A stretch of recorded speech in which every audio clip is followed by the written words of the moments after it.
The Soybean School on RealAgriculture.com is brought to you by Pride Seeds, Cruiser Max Vibrance Beans, and High Stick NT.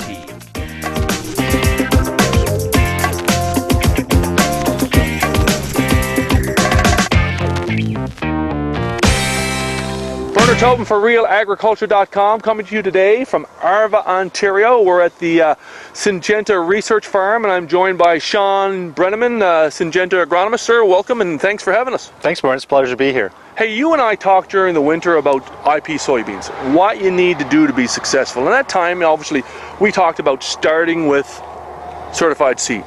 We talked about, good weed control, getting control early, and sort of keeping it through the season. We're late July now, we're just sort of finishing up or getting through fungicide application timing, and people say yield is made in August. What do people need to be thinking about as we head into August? Yeah, great question, Bern. There's a lot of management decisions that we've already kind of come through.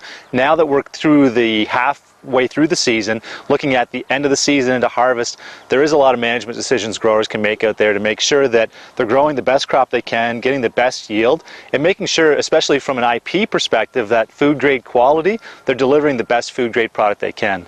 And I think one of the things I like to start with is getting out there and scouting those fields. Getting out there now, making sure that that weed control that you put down is doing its job, that you don't have things like nightshade coming out there that can really, at the end of the day, is a game breaker for IP soybeans.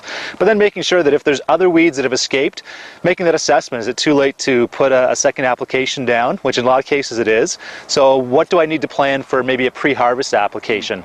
Make sure that I'm taking those green weeds, that seed, out and making sure that it's desiccated so that it doesn't impact and we don't have green staining at harvest. So that's one of the things I think to look at now.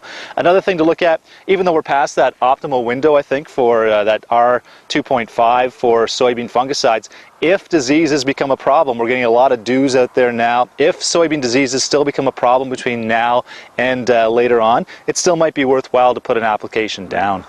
And insects. Yes. Right? I mean, part of that scouting obviously is looking at, now I don't think it's been much of an aphid season, but lots of other things to look for. No, you're absolutely right. Aphids, we've had very minimal calls on those so far this year.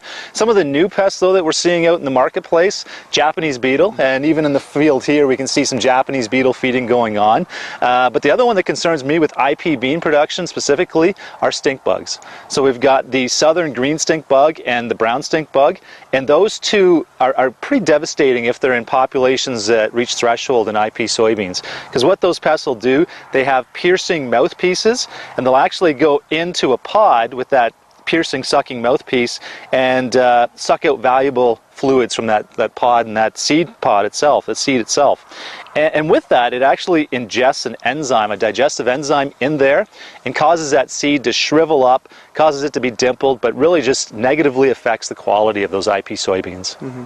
And now we've already talked about a pre-harvest application. Talk about, as you get into combining, some of the considerations. Yeah, so once that crop is finished and it's ready to harvest, a lot of people think, oh, you know what, I've done everything I could, done through the checklist through the season, but there's a lot of things that even at harvest time can negatively impact whether or not you get that premium. And some of the things that I like to tell growers, walk around the field, make sure that there's no metal or glass on the outskirts as people are throwing bottles along roadsides or anything like that. Make sure that it's clean so you're not picking up any of that contamination. A pre-harvest we talked about, but then also make sure that combine's thoroughly cleaned out, any of the gravity wagons or trucks are thoroughly cleaned out, so that just altogether avoid any corn or off-type contamination within that load.